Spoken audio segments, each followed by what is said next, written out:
अब क्या बताया है कि असंग जन्म तन मरत्या होगे, जीवित क्यों ना मरे रे। जीवित मरना है यहाँ की इच्छाओं से, यहाँ की जो अननेसेसरी वस्तुओं से अपना मन रोके। और दूसरा जीवित मरना है जैसे आप सत्संग में आलस कर जाते हो आने में, और ये सोचकर कहीं नुकसान ना हो जावे। जैसे एक व्यक्ति नाइट सर्विस में रात्रि के समय बस से गया और सुबह वापस आना था, इतना कंपलसरी काम था उसका, और उसी दुर्घटनाग्रस्त हो गया, उस नाइट सर्विस वाली बस से मृत्यु होगी उसकी। अब वो कंपलसरी काम धरा धरा रह गया और खाली गया। तो पुण्यात्मा, जब आपको मन ये आंट अड़ावे कि वहाँ जान फिर देखेंगे, या फिर फेर ना होती, कहते हैं काल करे सो आज करे, आज करे सो अब, और पल में परलय हो जाएगी, फिर तो फिर करेंगे कब। तो ये मन जब ऐसी बकवाद करे, जब इस आधार से इसको रोके कि मान लीजिए अब तो हमने सोच लिया मर गए, और 3-4 दिन आ जाओ सत्संग में, अमृत वर्षा हुए, वो तो काल का को लुआ संग जन्म तो हो गया, हमने उसमें पिटत्या ने धक्के खात्या ने, वो पूरा ही नहीं हो लिया आज तक, और वो उसमें पूरा हो भी नहीं सकता इस भगवान का सहयोग बिना। तो मान लीजिए 3 दिन आप 4 दिन आप आए और वहाँ कुछ हानि होगी तो उसने फिर ठीक कर लेंगे। और जब परमानेंट टिकट कट गई, परमानेंट मृत्यु होगी, फिर वो धरा रह गया, ना भगवान मिला ना वो काम होया। तो इस प्रकार इस मन शैतान को अपने परमात्मा के फार्मूला तो रोके और भगवान के चरणों में दुखी सुखी चाहे किसी प्रकार भी पहुँचे। आपका बड़ा पुण्य होता है आने पे। संत मिलन को चालिए तज माया अभिमान, और जो कदम आगे रखे ओ हे यज्ञ समान।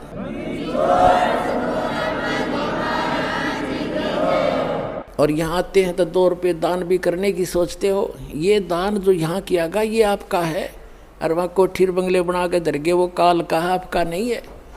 और यहाँ सदा व्रत चले, दिन रात किसी टाइम आओ, परमात्मा के बच्चों के लिए भगवान ने सारा भंडारा खोल रखा है। तो यहाँ जो दान करते हो, यहाँ आने का सत्संग सुनते हो और आकर बैठते, ये बड़े पुण्यों से आप परिपूर्ण हो रहे हो। तो कहते असंग जन्म तन मरत्या होगे, जीवित क्यों नाम रह रे। 12 दर मद महल मठ बौरे, बहु न दे धर रे। उस 12वें द्वार को पार करके परमात्मा का वो लोक है। प्रथम 11वां द्वार है जो 21 ब्रह्मांड से पार करके हम इस अक्षर पुरुष के लोक में प्रवेश करेंगे। और 12वां द्वार है जो 7 संग ब्रह्मांड करके सतलोक के अंदर जब हम उस द्वार से पार करेंगे तो वो द्वार इस भक्ति से खुलते चले जाएंगे ऑटोमेटिकली आपके। और 12वां द्वार पार करके आप सतलोक में प्राप्त करोगे, जहाँ फिर लौट कर फिर कभी नहीं आओगे। फिर क्या बताते हैं कि दोजक भस्त सभी तैं देखे, राजपाट के रसिया। दोजक कहते हैं नरक को, बहिष्ठ कहते हैं स्वर्ग को, कि स्वर्ग और नरक में असंख्यों बार धक्के खा लिए, और 3 लोक से तरपत ना ही ये मन भोगी खसिया। इस मन की कति तृप्ति नहीं हो सकती, चाहे 3 लोक का राजा बना दे इसने। जैसे कोई सरपंच बन जाता है, वो ये सोचता है कि चेयरमैन बनूं अगली बार। जब बात बने चेयरमैन बनने के बाद नीति हो जाती है कि मैं MLA बनूं जब जी साहब है। MLA बनने के बाद फिर ने सोचा मंत्री पद मिले तो बात बढ़ाना, तो कोई आनंद नहीं आया भाई। और मंत्री जो बन जाता वो ने सोचा भाई मुख्यमंत्री बना जब आनंद आवे। ये तो अपराध ही नहीं रहे हम। अब मुख्यमंत्री की क्या टेंडेंसी होती है कि मैं प्रधानमंत्री बनूं, जो बात बना अटकलबाजी जोड़न में लगा रहेगा। और फिर यह टिकट कट जाएगी, मृत्यु हो जाएगी, फिर गधा बन के हंडेगा संतरी बना कुमार के पास, और कुत्ता बनकर संतरी बने। तो पुण्यात्माओं परमात्मा ये बताना चाहते हैं, बच्चों तुम कहाँ के ढोंढ लग रहे हो, ये डले ढो रहे हो।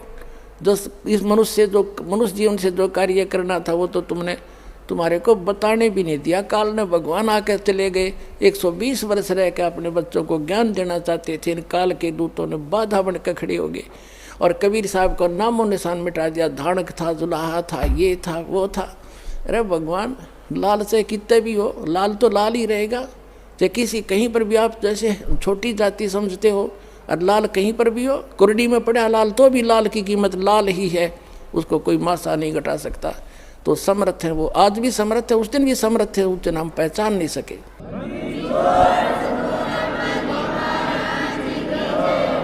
अब क्या बताते हैं, दोजिक भिस्त सभी ते देखे राजपाट के रसिया, और 3 लोग से तरपत नाही यो मन भोगी खसिया। फिर कहते सतगुरु मिले तो इच्छा मेटे, पद मिल पदे समाना, और चल हंसा उस लोक पठाऊं जो आज अमर स्थाना। अब सतगुरु मिले तो इच्छा मेटे, ये सारा ज्ञान समझा के यहाँ से समेट देंगे आपकी इच्छाओं को। और पद मिल पदे समाना, गीता अध्याय नंबर 15 के श्लोक नंबर 4 में कहा कि तत्व ज्ञान की प्राप्ति के उपरांत उस तत्व ज्ञान के आधार से परमेश्वर के उस परम पद की खोज करनी चाहिए, जहाँ जाने के बाद साधक लौटकर फिर कभी संसार में नहीं आता। अभी 8वें अध्याय के गीता के 21वें श्लोक में भी आपने पढ़ लिया कि वो परम धाम है, वहाँ जाने के बाद सनातन परम धाम है, वहाँ जाने के बाद साधक फिर लौटकर कभी वापस नहीं आता। वो परम अक्षर ब्रह्म का स्थान है, तो वो स्थान वहाँ जाने के बाद फिर कभी लौट कर नहीं आते, उस पद को प्राप्त होते। अब ये कोड वर्ड है, ये सूक्ष्म वेद है, उस अन्य वेद से भी गहन ज्ञान है, ये गूढ़ रहस्य है। इसमें लिख बोला है कि सतगुरु मिले तो इच्छा मेटे, और पद मिल पदे समाना। यहाँ 2 शब्द हैं पद। एक पद का अर्थ है way of, method of worship, पद्धति। भगवान, पद माने पद्धति, भगवान की यथार्थ पद्धति प्राप्त कराओगा सतगुरु, और उस पद्धति से वो पद मिलेगा। कौन सा? जहाँ जाने के बाद फिर लौट कर कभी संसार में नहीं आते। सतगुरु मिले तो इच्छा मेटे, पद मिल पदे समाना, और चल हंसा उस लोक पठाऊं जो आदि अमर स्थान। आदि अमर स्थान, शाश्वत स्थान। गीता जी अध्याय नंबर 18 के श्लोक नंबर 62 में कहा कि अर्जुन तू सर्वभाव से उस परमेश्वर की शरण में जा, उसकी कृपा से तू परम शांति को और सनातन परम धाम को प्राप्त होगा। अपनी साधना को बताता 7वें अध्याय 8वें अध्याय के 5 और 7 में गीता ज्ञान दाता कि मेरी भक्ति करेगा तो युद्ध भी करना पड़ेगा और भक्ति भी कर। यहाँ शांति नाम की चीज़ नहीं है, और जन्म मृत्यु तेरी भी रहेगी और मेरी भी रहेगी। जहाँ युद्ध भी करना और जन्म मृत्यु होना वो शांति हो सकती है। और ओम नाम है इस ब्रह्म का, ओम नाम के साथ न होगे ओम शांति। ओमकार शांति का तो एक्सीडेंट है, ओम से शांति हो ही नहीं सकती सारे उल्टे काम। तो यहाँ बताते हैं कि चल हंसा उस लोक पठाऊं जो आदि अमर स्थाना, और 4 मुक्ति जहाँ चंपी करती। यहाँ की 4 मुक्ति हैं जिनको तुम प्राप्ति के लिए शंखों पता नहीं हजारों वर्षों तक बैठे रहे, और फिर भी वो तुम्हारी 4 मुक्ति का सुख भी समाप्त होता है इस तुम्हारे स्वर्ग लोक में, ब्रह्म लोक में। और कहते हैं हम आपको ले जाएंगे साधना से, जहाँ आप जाओगे वहाँ 4 मुक्ति जहाँ चंपी करती, सदा के लिए वो सुख आपके चरणों में रहेगा। 4 मुक्ति जहाँ चंपी करती माया होरी दासी, और दास गरीब अभय पद पर से वो मिले कबीर राम अविनाशी। बोलो सतगुरुदेव।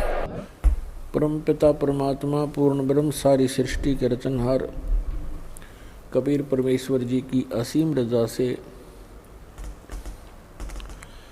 आप सभी उस परमात्मा के प्यारी आत्माएं इस तत्व ज्ञान को पहचान कर, अपने पिता को पहचान कर, अपने मूल मालिक को पहचान कर यहाँ सतलोक आश्रम बरवाला के अंदर उपस्थित हुए। धन्य है आपके माता पिता जिनसे जन्म हुआ।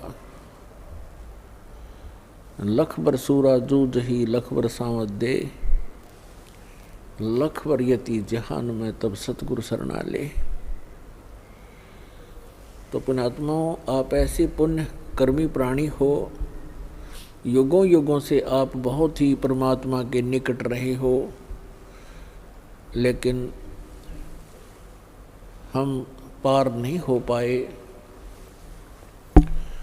क्योंकि हम भगवान को पहचान नहीं पाए, तत्व ज्ञान हम समझ नहीं सके।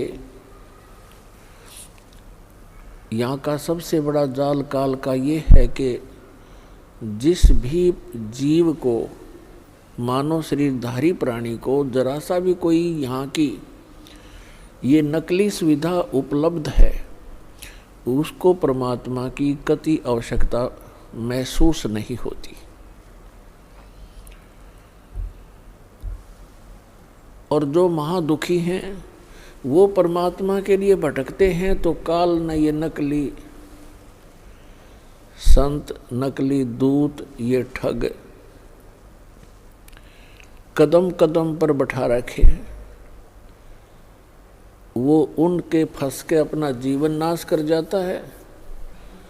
और जो भक्ति करता नहीं, पूर्व जन्म का पुण्यकर्मी प्राणी है, उसको सब अच्छी सुविधाएं प्राप्त हैं, उसका व्यवसाय भी ठीक है, कोई पद पोस्ट भी उच्च है, परिवार भी अच्छा है, बच्चे भी लायक हैं, वो पूरे पूर्व जन्म के संस्कार हैं उनके, तो तत्व ज्ञान के अभाव से वो ऐसे अपना जीवन नष्ट कर जाते हैं।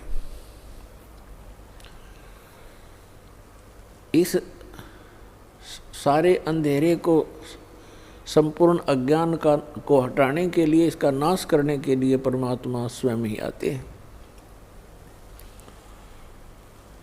उस परमात्मा के अतिरिक्त जितने भी संत महात्मा, काजी, मुल्ला, आचार्य, शंकराचार्य, मंडलेश्वर, महंत संत हैं, या जो देव पद प्राप्त किए हुए हैं, ये सभी जीव संज्ञा के अंदर हैं और परमात्मा की महिमा को जीव नहीं जान सकता अपने बल से। इसलिए परमेश्वर स्वयं आते हैं हमें अपनी कुछ आंशिक महिमा जो हमें आवश्यक है वो बताने के लिए। तो पुण्यात्माओं, आज का जो समागम संपन्न होने जा रहा है, ये 3 दिन से चला था। ये किस उपलक्ष्य में है?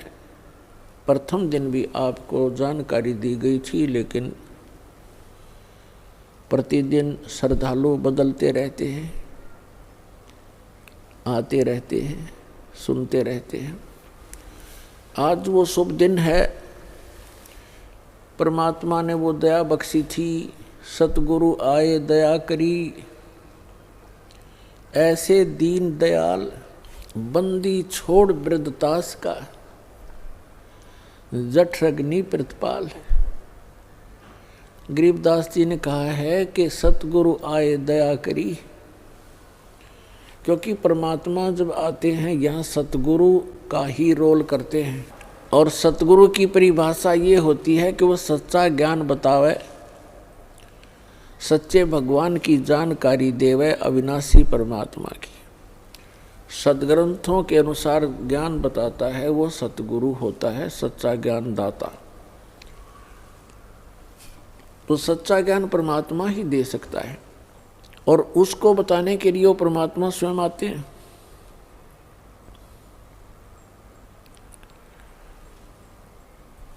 सन 1727 संवत 1784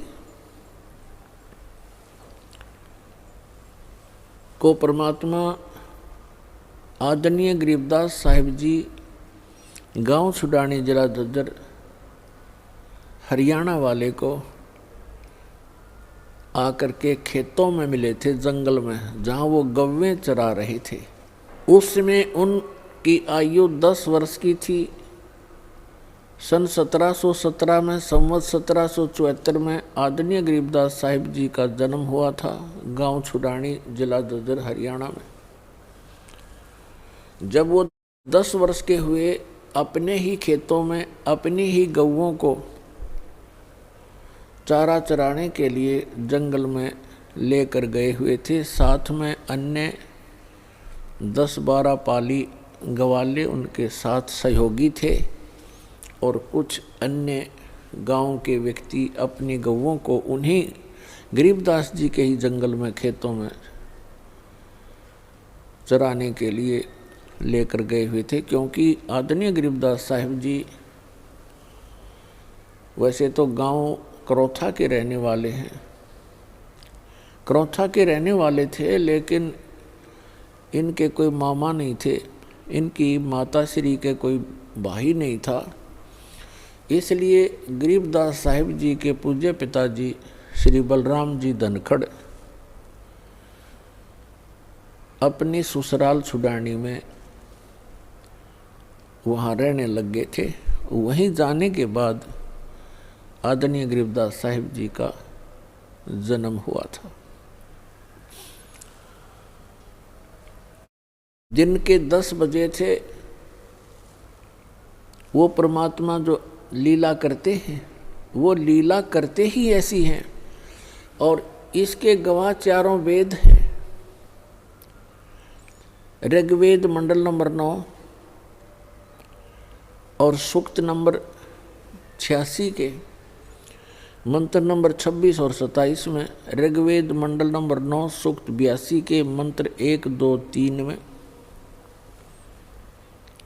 ऋग्वेद मंडल नंबर 9 सूक्त 54 मंत्र 3 में, ऋग्वेद मंडल नंबर 9 सूक्त 20 मंत्र 1 में, ऋग्वेद मंडल नंबर 9 सूक्त 94 के मंत्र 1 में, ऋग्वेद मंडल नंबर 9 सूक्त 95 के मंत्र नंबर 2 में, ऋग्वेद मंडल नंबर 9 सूक्त 1 मंत्र 9 में, ऋग्वेद मंडल नंबर 9 सूक्त 96 के 96 के 16 से लेकर 20 मंत्र में, ऋग्वेद मंडल नंबर 9 सूक्त 29 के मंत्र नंबर 25 में यही प्रमाण दिया हुआ है कि वो परमात्मा ऊपर के लोक में रहता है, सतलोक में रहता है, अविनाशी स्थान के तीसरे पृष्ठ पर विराजमान है, वहाँ बैठा है सभी लोकों के ऊपर, और वहाँ से गति करके आता है, अच्छी आत्माओं को मिलता है और उनको उपदेश करने की इच्छा से वो कबीर देव नाम है उस परम पिता का, कबीर देव, हम उसे कबीर साहब बोलते हैं। तो उसी अपने गुण अनुसार जो वेद गवाही देते हैं, तो पुण्यात्मा हम वेदों को सत्य मानते हैं। सभी किसी भी, वैसे तो विश्व के अंदर किसी भी व्यक्ति से आप पूछोगे कि वेद एक सत्य वस्तु है, सत्य ज्ञान है, और महिमा का, परमात्मा की महिमा का गुणगान है। और उस परमेश्वर ने 600 वर्ष पहले आकर के बताया था कि वेद मेरा भेद है, मैं ना मिलूं वेदन के माही, और जौन वेद से मैं मिलूं ये वेद जानते नहीं। और वेद 5वां वेद है, सूक्ष्म वेद है, जिसको तत्व ज्ञान कहते हैं। वेद कहो ज्ञान कहो, तो तत्व ज्ञान है वो तत्व वेद है, वो सूक्ष्म वेद है। उस सूक्ष्म वेद के अंदर परमात्मा के पाने की महिमा कंप्लीटली लिखी हुई है, और इन 4 वेदों के अंदर महिमा तो परमात्मा की है, लेकिन उसके पाने की विधि नहीं है, वो सत साधना उसमें उनमें वर्णित नहीं है। तो इस प्रकार वो परमात्मा अपनी प्यारी आत्माओं को मिलते ही मिलते हैं और उनको तत्व ज्ञान से परिचित कराते हैं। गरीबदास साहिब जी 10 वर्ष के थे, खेतों में अपनी गौवें चरा रहे थे। वहाँ एक आजकल का मौसम, जैसे आज का मौसम है, दिन के समय में 10 बजे खूब गर्मी सी हो जाती है, और सभी गवाले एक जंडी के पेड़ के नीचे बैठकर खाना खा रहे थे। तभी परमात्मा सतलोक से चलकर आए। कहते हैं गरीबदास जी ने बताया है कि एक क्षण में यहाँ पर है, एक क्षण में प्रलय पार। वो परमात्मा एक सेकंड के भी कुछ अंश के अंदर यहाँ विद्यमान हो जाते हैं।